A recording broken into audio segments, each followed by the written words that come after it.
یہاں کے جو حالات ہیں ہندوستان کے، ایسا نہیں ہے کہ ہم ہی اسٹرگل کر رہے ہیں، تقریباً پوری دنیا میں مسلمان الگ الگ مسائل سے اسٹرگل کر رہے ہیں. سب کے اپنے اپنے مسائل ہیں اور سب انہی معاملات میں الجھے ہوئے ہیں. لیکن ان سب کے پیچھے ایک وجہ یہ ہے، ان کے جو ہم غلام تھے خلق کے پیشوا رہے، ان سے پھرے جہاں پھرا پھر آئی کمی وقار میں. ایک اہم وجہ یہی ہے مسلمانوں کے لیے. ہم نے دیکھا ہے کہ کثرت سے تمہارے ساتھ ظلم و ستم ہوا، اس کے باوجود اس آدمی کو سدھرنے اور سنورنے کا ابھی تک موقع کیوں نہیں مل پا رہا؟ جس کو شاعر نے کہا تھا، جگہ جگہ کے تھک چکے ہیں تمہیں یہ ہنگامے، نشاط لذت خواب گراں بدل ڈالو. غلط روی سے منازل کا بعد بڑھتا ہے، مسافروں روش کارواں بدل ڈالو. آج ہماری لاپرواہی اور عدم احساس اتنا بڑا ہوا ہے کہ ہمیں کوئی اہم واقعہ تھوڑی دیر کے لیے ڈسٹرب کرتا ہے. ہم نے کسی کو مرتے ہوئے دیکھا، مارتے ہوئے دیکھا، کٹتے ہوئے دیکھا، کاٹتے ہوئے دیکھا، ویڈیو کو ہم نے شیئر کر دیا. تھوڑی دیر کے لیے ہو سکتا ہے ہمارے اندر غم کے آثار نظر آئے، دوسرے دن سے وہی عیاشی ہے، نہ کوئی تبدیلی آئی، نہ کوئی بدلاؤ آیا.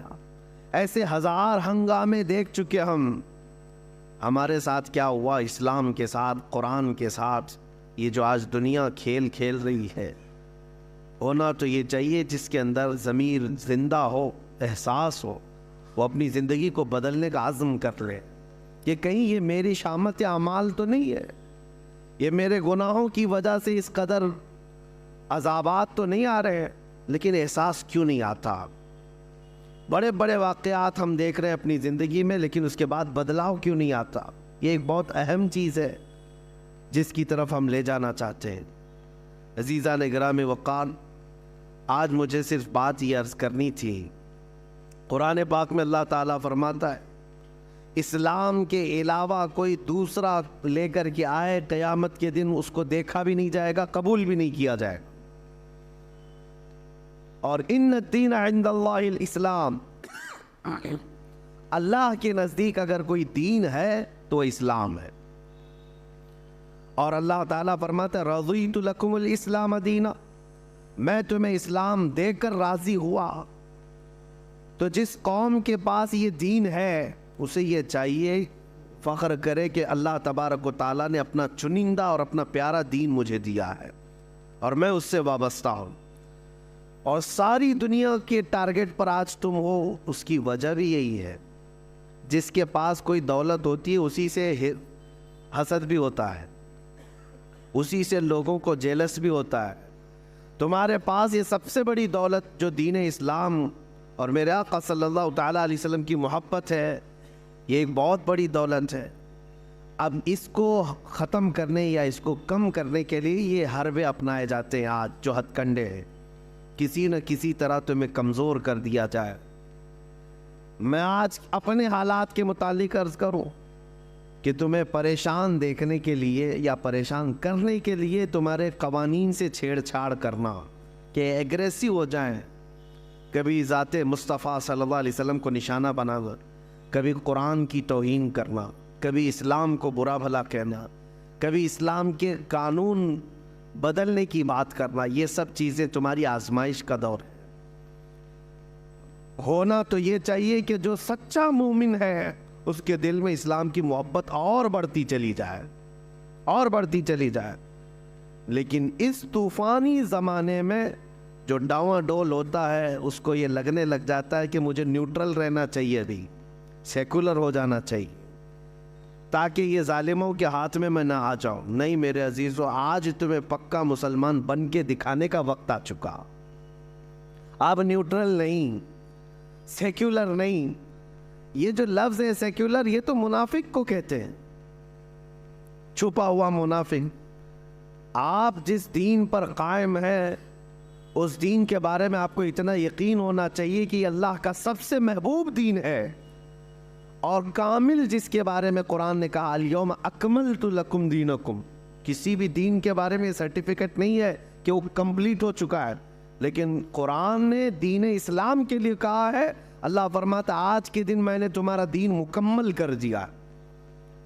یہودی خود کہتے ہیں کہ اگر یہ آیت ہماری کتاب میں آئی ہوتی, ہماری کتابوں میں آئی ہوتی یہ آیت کہ تمہارا دین کمپلیٹ ہو گیا, وہ کہتے ہیں ہم تو اس آیت کے اترنے کے دن ہر سال عید مناتے ہیں. مسلمانوں کو یہ خاصہ ملا ہے. میرے آقا صلی اللہ تعالیٰ علیہ وسلم جب آخری حج میں تھے, حجۃ الوداع کے موقع پر یہ آیت نازل ہوئی. اللہ نے فرمایا آج کے دن دین تمہارا کمپلیٹ ہو گیا. میرے دین میں کوئی گنجائش ہی نہیں ہے کمی کی. ہمارے اسلام میں بچے کے پیدا ہونے سے لے کر کے اس کی قبر میں جانے تک کے کسی مسئلے کو تشنا نہیں چھوڑا گیا ہے. لے کر کے آؤ, چیلنج ہے ہمارا. جس بھی مسئلے کو لے کر کے آؤ گے زندگی کے گزارنے کے طور طریقے, اسلام نے اس کو تشنا نہیں چھوڑا, خالی نہیں چھوڑا. مسائل موجود ہیں. حتیٰ کہ یہودی اس بات کا مذاق اڑاتے تھے. حضرت سلمان فارسی رضی اللہ تعالیٰ عنہ ایک جگہ سے گزر رہے تھے, پیشاب کرتے وقت ڈھیلے کا استعمال, تو انہوں نے کہا کیا تمہارے دین میں یہ بھی بتایا جاتا ہے؟ حضرت سلمان فارسی رضی اللہ تعالیٰ عنہ نے فرمایا ہاں بے شک, میرے دین میں کسی بھی چیز کو چھپایا نہیں گیا, حتیٰ کہ عدد بھی بتائی گئی ہے کہ کتنے ڈھیلے استعمال کرے تو پاک ہو جائے. بیٹھ کر کے کرے, کھڑا ہو کر کے کرے, کسی بھی چیز کو خالی نہیں چھوڑا گیا. اور میرا یہ چیلنج ہے, دنیا کی کسی بھی قوم کو لا کر کے پڑھ کر کے بتاؤ, بہت سارے مسائل سے وہاں پر صرف نظر کر لیا گیا. یا تو بچوں کے متعلق مسائل نہیں ملیں گے, یا عورتوں کے متعلق نہیں ملیں گے, یا بوڑھوں کے متعلق نہیں ملیں گے, یا شادی شدہ مسائل, یا پھر تجارت کے معاملات, پڑوسیوں کے معاملات. لیکن دین اسلام ایسا نہیں. اس میں تو اتنے باب ہیں, اتنے ابواب ہیں, اتنے چیپٹر ہیں کہ پوری زندگی کو گھیرا ہوا ہے. اور آج کے درندے اٹھ کر کے یہ کہتے ہیں, یہ جو یونیفارم سول کوڈ کا مسئلہ جو اٹھایا گیا ہے کیا ہے؟ ان کو اچھی طرح سے پتا ہے کہ دین اسلام پورے قوانین رکھتا ہے. میں ان سے پوچھتا ہوں کہ 100 سال پہلے چلے جائے, تمہارے پاس لا کی کتاب کہاں ہے, قوانین کہاں ہیں؟ ایک ملک چلانے کے لیے جو قوانین ہوتے ہیں, لا ہوتے ہیں, اس کی تاریخ ڈھونڈ کر کے لاؤ, کون سا ملک لا کے تحت چلتا تھا. یقین جانو میرے عزیزو, پوری دنیا کو حکومت چلانے کے قوانین دینے والا سب سے پہلا دین اسلام, سب سے پہلا. لا کے تحت ایک پوری کنٹری چلنا چاہیے, یہ اسلام نے دیا ہے. ورنہ تو پہلے بادشاہوں کے قانون چلتے تھے. آپ رومن امپائر کو دیکھیں, پرشین امپائر کو دیکھیں, اسلام سے پہلے ان کے ہاں کوئی قانون کی کتاب نہیں ہے. بادشاہ کو رات میں کوئی خواب آ گیا, صبح وہ قانون بن جائے گا. بادشاہ کو کوئی اچھی چیز لگ گئی, وہ دوسرے دن قانون بن کر کے سب پر نافذ ہو جاتا. تو وہاں پر تو امپائر ہوتا تھا, شہنشاہ جس کو کہتے ہیں, بادشاہ جس کو کہتے ہیں, اس کے قوانین چلتے تھے. یہ دین اسلام نے قوانین مرتب کر کے عطا کیا ہے. دین اسلام نے لوگوں کو چلنے کا طریقہ بتایا, اور اس میں کسی کا بھید بھاؤ نہیں رکھا گیا. یہاں سب کو برابر رکھا گیا. یہ لوک پال بل کی بات کرتے رہے, نہ ہی لا سکے نہ ہی کر سکے, جس کا مطلب یہ تھا کہ اونچے عہدے والا بھی جواب دہ ہوگا, ذمہ دار ہوگا سوالوں کے جواب کا. لیکن یہ کبھی نہ لا سکیں گے. جن کے کرتوت کالے ہوں وہ کب عدالت کا سامنا کر سکتے ہیں؟ ہاں, یہ سارے مسائل اگر دیکھنا ہے تو اسلام کے دامن میں دیکھو. سیدنا عمر فاروق رضی اللہ تعالیٰ عنہ مسجد میں کھڑے ہیں, مسجد نبوی میں, اور عین خطبے کے دوران آپ نے پوچھا کسی کو کوئی سوال ہے؟ ایک صحابی کھڑے ہو گئے, دیہات کے رہنے والے. کہا ہاں آپ کے متعلق ہی سوال ہے. کہا مال غنیمت میں جو کپڑا آپ نے تقسیم کیا تھا سارے لوگوں کو, اس کپڑے سے کسی کا بھی پورا جبہ نہیں بنا, آپ کا پورا جبہ کیسے بن گیا؟ سب کو کپڑا اتنا ملا تھا کہ پورا جبہ نہیں بن سکتا تھا, آپ کا کیسے بنا؟ یہ سوال پوچھنے کا حق صرف اسلام نے دیا تھا. پہلے بادشاہوں کو کوئی سوال کرتا تو گردن مار دی جاتی, ختم کر دیا جاتا. سیدنا عمر فاروق رضی اللہ تعالیٰ عنہ نے یہ نہیں فرمایا کہ کون بدتمیز ہے جو یہاں پر بدتمیزی کر رہا ہے، نہیں، گلے سے لگایا اور فرمایا میں تمہیں جواب دیتا ہوں۔ در حقیقت مال غنیمت میں مجھے بھی کپڑا ملا تھا، میرے بیٹے عبداللہ کو بھی کپڑا ملا تھا، عبداللہ نے اپنا کپڑا مجھے ہبہ کر دیا، دونوں ملا کر کے سلایا، میرا جبہ بن گیا۔ جواب دینے کا حق امیر المومنین کے پاس، وہ جواب دیتے۔ اور اس کے بعد آپ نے فرمایا جب تک دین اسلام میں یہ نظام رہے گا، اس نظام کو کوئی درہم برہم نہیں کر سکتا۔ عزیزان گرامی وقار، ہزاروں مثالیں ہیں، ہزاروں مثالیں ہیں۔ ان ظالموں کو آج قوانین اسلام کی طرف انگلی اٹھانے کی جرت صرف اس لیے ہے کہ یہ اپنی سیاسی روٹیاں سینکنا چاہتے ہیں، باقی کوئی مطلب نہیں۔ اب ہونا کیا چاہیے؟ جو ایک خلفشار ہے اور ایک بہت زیادہ افواہیں پھیلی ہوئی ہیں مسلمانوں کے بیچ میں، کیا کرنا ہے؟ تنظیمیں اپنا کام کر رہی ہیں، خانقاہیں اپنا کام کر رہی ہیں، مدرسے، مساجد، ٹرسٹ اپنا کام کر رہی ہیں۔ یونیفارم سول کوڈ نہیں لاگو ہونا چاہیے، اس کے یہ خطرے ہیں، اس کے وہ خطرے ہیں۔ ان سے تھوڑا ہٹ کر کے میں یہ کہتا ہوں، ان سے کب تک احتجاج کرتے رہو؟ نہ ہی ہمارے احتجاج کا ان کے اوپر کوئی اثر پڑتا ہے۔ یہ ایسی ظالم قوتیں بیٹھی ہوئی ہیں جن کے سامنے ہزاروں کا مر جانا بھی کوئی اثر نہیں کرتا۔ اس لیے مسلمانوں، سب سے اہم بات یہ ہے کہ ان سے بھیک مانگنے کی ضرورت ہی نہیں ہے کہ تم ہمارے قوانین کی حفاظت کرو یا ہمارے قوانین سے چھیڑ چھاڑ نہ کرو، بلکہ میدان میں اتر کر کے یہ بتاؤ کہ اس زمانے میں بھی تم سارے قوانین پر پابندی لگاؤ، لیکن میں شریعت مصطفیٰ پر عمل کر کے دکھاؤں۔ تمہاری پرمیشن کی ضرورت نہیں مجھے دین اسلام پر چلنے کے لیے۔ ہمارے نبی پاک صلی اللہ تعالیٰ علیہ وسلم کے قوانین ہمارے لیے جان سے بڑھ کر کے ہیں۔ مسلمانوں کو آج عملی میدان میں آ کر کے قوانین اسلام پر عمل کر کے دکھانا چاہیے کہ میرے اپنے گھر کے قوانین، میرے دین کے معاملات، اس کو میں موت تک گلے سے لگا کر کے رہوں گا۔ یہ ہوتا ہے سب سے بہترین احتجاج۔ میں آپ کو بتاؤں، لوگوں میں جو ایک خلفشار ہے، چمی گوئیاں چل رہی ہیں کہ کیا ہوگا کیا ہوگا۔ انہوں نے 3 طلاق کا مسئلہ بھی لا کر کے ڈرایا نا، لا کر کے یہ کس کے لیے تھوپا گیا تھا؟ صرف ٹارگٹ یہ کرنا ہے اور وہ ایک بڑی قوم کو بیوقوف بنانا ہے۔ جو یہاں پر ایک میجورٹی میں قوم ہے، ان کو بیوقوف بنا کر کے رکھنا ہے کہ دیکھو یہ ویلن ہے، یہ مسلمان، اور ان سے لڑنے کی طاقت صرف ہم ہی رکھتے ہیں، اور ان کی ساری چیزیں ہم چھین رہے ہیں، ان کے قوانین پر ہم پابندی لگا رہے ہیں، اور وہ بیچارے وہ خوش ہوتے رہے۔ ان کو خوش کرنا ہے اور ان کی روٹیاں لینا ہے، سیاست کو گرمانا ہے، بس اتنا ہی ہے۔ باقی تمہارے قوانین سے ان کو کوئی لینا دینا نہیں۔ 3 طلاق کا مسئلہ وہ آدمی لے کے آیا جو کبھی شادی نبھا نہ سکتا، جو کبھی عورتوں کے ساتھ رہ نہ سکتا ہو۔ میرے عزیزوں، ڈرنے کی کوئی بات ہی نہیں ہے۔ تم اس طرح کے نہ جانے کتنے قوانین لے آؤ، مسلمان تو اپنے نبی پاک صلی اللہ تعالیٰ علیہ وسلم کی شریعت طاہرہ پر کل بھی عمل کرتا تھا، آج بھی عمل کرتا ہے، اور صبح قیامت تک عمل کرتا رہے گا۔ حقیقت بات یہ ہے، UCC آلریڈی پورے انڈیا میں چل رہی ہے، سب کے قانون ایک ہی ہیں، تھوڑی سی چند چیزوں میں الگ الگ رکھا گیا ہے، یعنی شادی کے معاملات کو لے کر کے یا وراثت کے معاملات کو لے کر تھوڑے سے قوانین الگ ہو جاتے ہیں۔ باقی بتائیں، چوری کرنے پر سب کا قانون ایک ہے یا نہیں؟ مرڈر کرے تو سب کا قانون ایک ہی، کرائم میں سب کے قانون ایک ہی ہیں، سول کوڈ ہی ہے، سب ایک ہی قانون پر عمل ہو رہا ہے پورے ہندوستان میں۔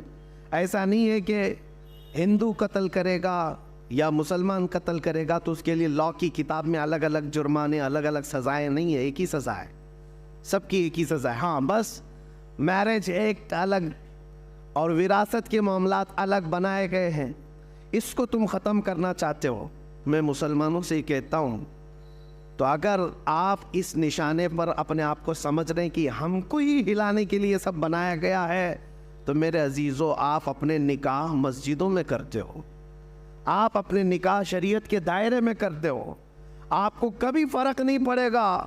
آپ اپنے گھر کے مسائل مسجدوں سے حل کرتے ہو، علماء دین سے مسائل پوچھتے ہو، تو کبھی ان قوانین کے 1000 لاگو ہونے پر بھی آپ پر فرق نہیں پڑے گا، آپ پر فرق نہیں پڑے گا۔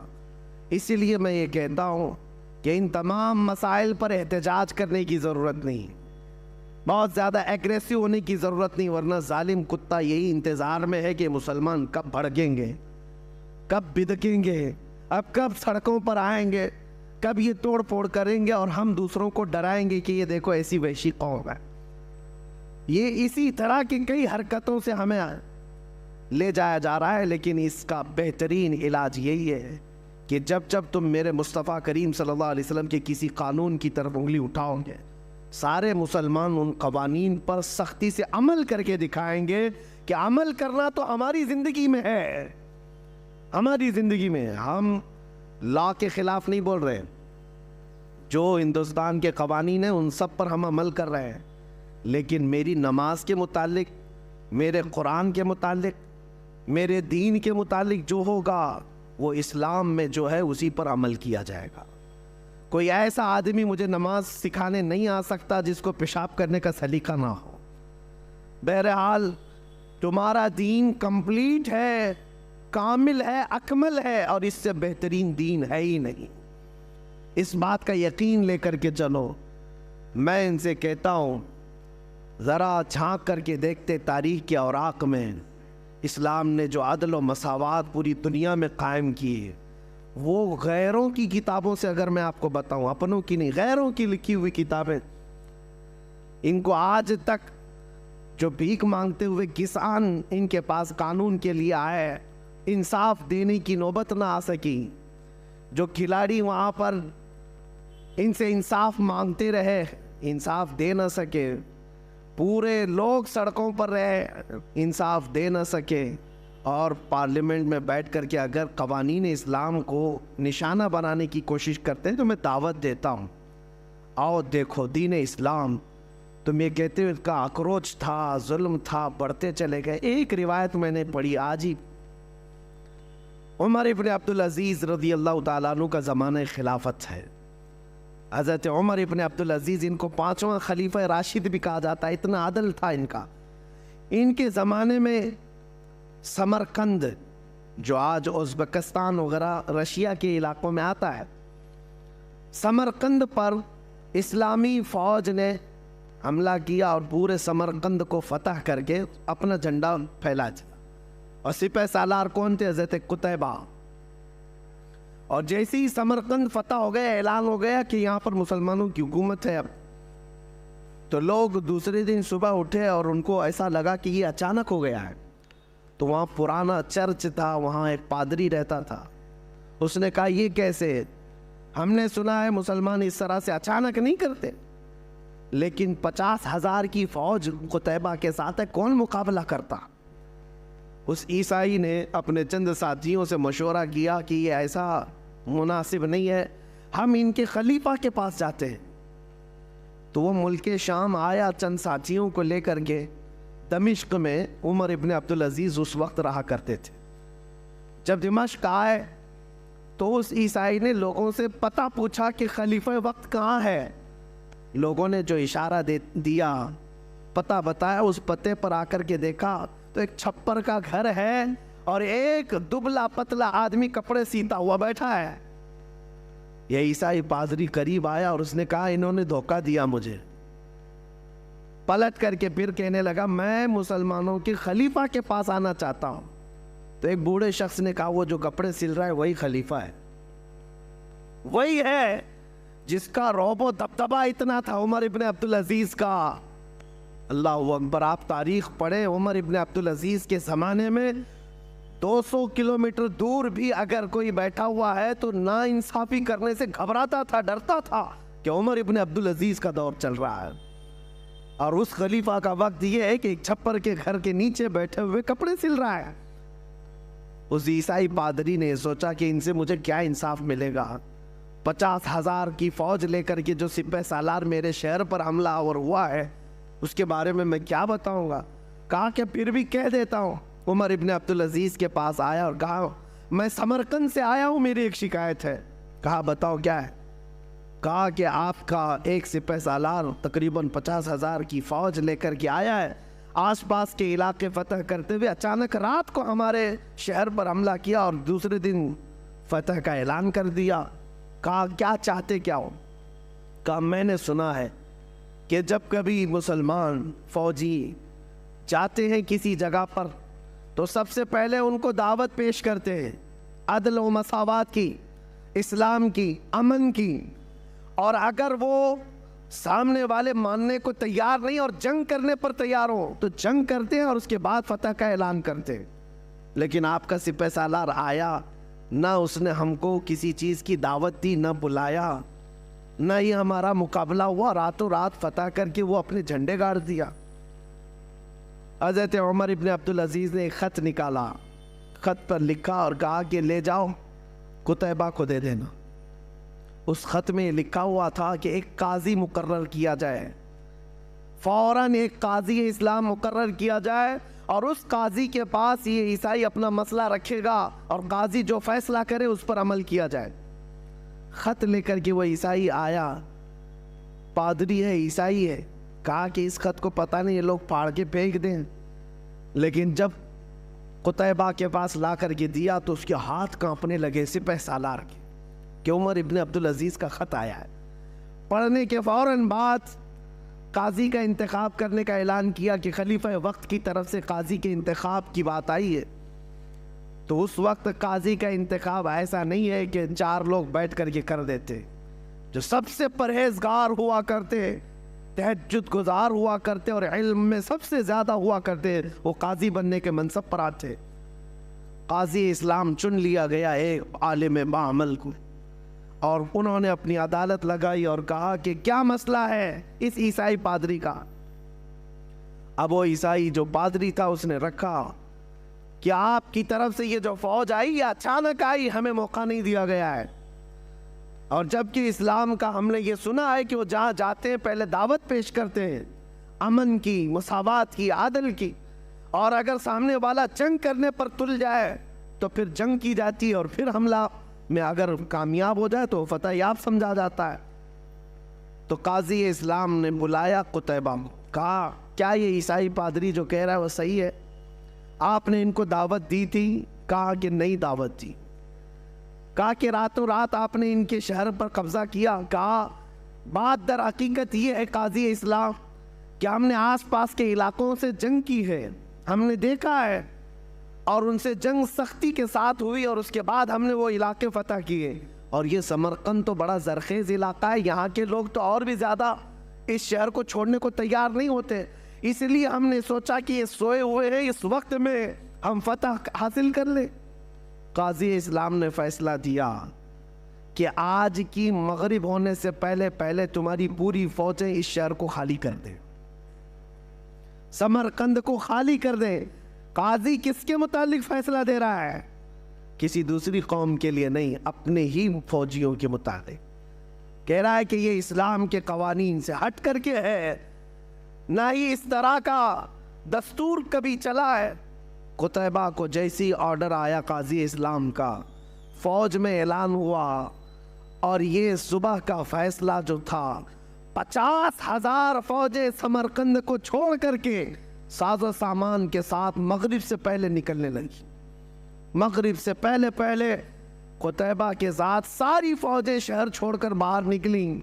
یہ منظر دیکھ کر کے وہ عیسائی پادری اور علاقے کے لوگ حیران تھے کہ ایک کپڑے سلتا ہوا بیٹھا دبلا پتلا آدمی اتنا پاور رکھتا ہے کہ ایک خط بھیج دیا جائے، اور پھر اگر اس کا خط یہاں آ گیا تو قاضی مقرر کرنا تو اس کا کام ہے، اپنے رشتہ دار کو بٹھا دیتا، اپنے حق میں فیصلہ لے لیتا، نہیں کیا، بلکہ قاضی اس کو منتخب کیا جو قرآن و سنت کا سب سے زیادہ جاننے والا تھا، اور قاضی کو بھی یہ چاہیے تھا کہ فیصلہ دیتا تو اپنی قوم کو دیکھ کر کے دیتا، لیکن قاضی نے وہی فیصلہ دیا جو اسلام کہتا تھا۔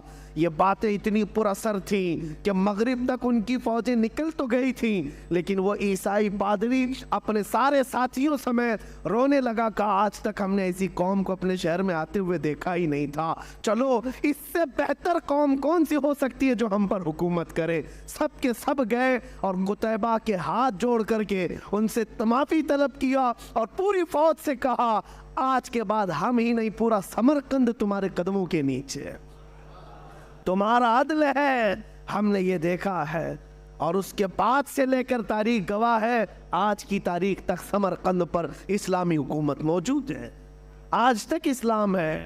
عزیزان گرامی وقار, یہ وہی سمرقند و بخارا کی بات کر رہا ہوں جہاں سے کبھی امام بخاری پیدا ہوئے, امام مسلم, یہ بڑے بڑے محدثین اسی علاقے سے آئے ہوئے.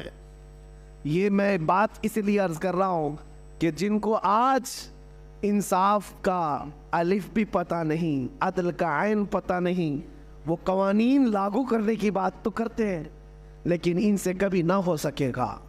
اس لیے میں ذمہ داری کے ساتھ یہ کہتا ہوں, ہزار باتیں ہمارے اوپر لائی جائیں, کل کو ذمہ داری تمہاری ہے. کل کو اگر قرآن پڑھنے پر پابندی ہو, یہ بڑھتی جائے گی, یہ سرکشیاں, یہ بدماشیاں بڑھتی جائیں گی. طلاق کا مسئلہ, شادی کا مسئلہ, تمہارے کھانے پینے کا مسئلہ بڑھتے بڑھتے اب تو یہ ڈیبیٹ کرنے لگ گئے دجالی میڈیا میں بیٹھ کر کے کتے بحث کرتے ہیں کہ کلمہ طیبہ بھی جو ہے ان کا بڑا سخت ہے, لا الہ الا اللہ, اس میں ہمارے سارے خداؤں کا یہ لوگ انکار کرتے ہیں, کوئی خدا نہیں ہے صرف اللہ ہے, اور ہم موت تک انکار کرتے رہیں گے. اس لیے کہ ہمارے دین کی جڑ ہی ہے لا الہ الا اللہ, بنیاد ہے لا الہ الا اللہ, کوئی خدا نہیں سوائے اللہ. کہہ رہے ہمارا بچہ بولنا سیکھتا ہے تبھی ہم پڑھا دیتے لا الہ الا اللہ, اور ہمارا عقیدہ بھی یہی ہے, بولنا سیکھتا ہے تب شروع کرتا ہے. اور حدیث پاک ہے جس کا آخری کلمہ ہو, من کان آخر کلامہ لا الہ الا اللہ فدخل الجنہ, جس نے آخری کلمہ مرنے سے پہلے لا الہ الا اللہ کہا, حضور فرماتے وہ سیدھے جنت میں چلا جائے گا, جنت میں چلا جائے گا. کل کو اگر تمہیں اس بات پر بھی ٹینشن ہو اور پارلیمنٹ میں بیٹھ کر کے یہ کہنے لگ جائیں کہ لا الہ الا اللہ مت کہا کرو, تو کیا اس سے بھی دستبردار ہو جاؤ گے؟ کیا اس سے بھی پیچھے ہٹ جاؤ گے؟ نہیں, آج سے نہیں بولیں گے. اس لیے بات یاد رکھو, اپنے تشخص, اپنی آئیڈینٹی کے ساتھ جیو. آج ہو سکتا ہے خالی تم نے ٹوپی چھپا لیا ہوگا, آج داڑھی چلا لیا ہوگا, سیکولر بننے کے چکر میں یا ایک نیوٹرل بننے کے چکر میں کہ ہم کو کوئی پہچان نہ سکے, ادھر کے بھی لگیں گے ادھر کے بھی لگیں گے.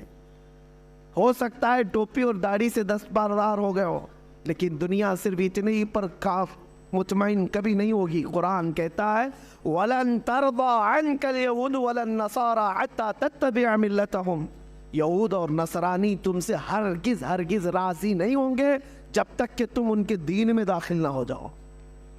صرف چھوٹی موٹی باتوں سے راضی نہیں ہوں گے. ہم نے دیکھا ہے کہ بیچارے ابھی 2 سال پہلے جو دین بدل کر کے چلے گئے, نام بھی بدل لیا, لکھنؤ کا ایک رافضی شخص, کشکا بھی لگایا, کلنک بھی لگایا ان کو راضی کرنے کے لیے, لیکن 6 مہینے سے زیادہ پال نہ سکے, ٹھوکر مار کر کے بھیج دیا گیا. ایک بات یاد رکھو, دامن مصطفیٰ میں جو امن ہے وہ دنیا میں کہیں نہیں ہے. میرے مصطفیٰ کے قدموں میں جو عزت ہے وہ کہیں نہیں ہے.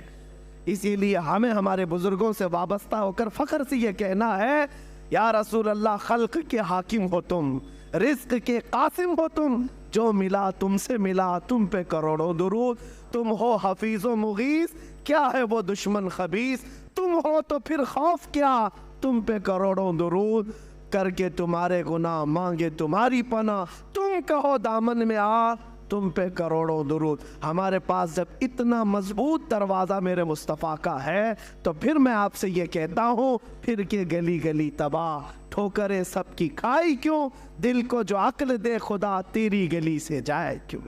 بس ایک دربار مضبوطی سے تھامے رہے, جیسے بھی حالات آئیں نیوٹرل اور سیکولر کا لفظ اپنی زندگی میں آنے نہ دے. میں دین اسلام پر کل بھی قائم تھا, آج بھی قائم ہوں, اور انشاءاللہ موت تک قائم رہوں گا. اسی پر اپنے بچوں کی تربیت بھی کریں, بچوں کی تربیت بھی اسی پر کریں. جن لوگوں کو یہ مسائل, یہ قوانین درپیش ہے, یہ وہ لوگ ہیں جنہوں نے اسلام کو حکم نہیں مانا, جنہوں نے شریعت مصطفیٰ کو حکم نہیں مانا.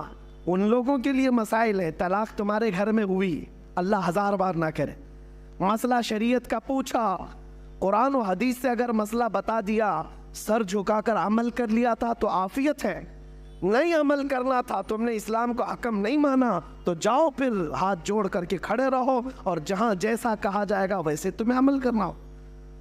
کل تمہاری نکاح ہونا ہے، شادی ہونی ہے، تم نے پوچھا کہ میرے مصطفیٰ کی قوانین اور شریعت کے مطابق مجھے بتایا جائے، ہم نے بتا دیا، تم نے ایکسیپٹ نہیں کیا، اسلام کو حکم نہیں تسلیم کیا، ان کے لیے یہ مسائل ہوں گے۔ اور جو دل و جان سے میرے آقا کے احکام کو حکم تسلیم کرتا ہے، اس کے لیے موت تک کبھی کوئی مسئلہ درپیش نہیں آئے گا، انشاءاللہ کبھی نہیں آئے گا۔ وراثت کے مسئلے میں جھگڑے کس کے ہوتے ہیں؟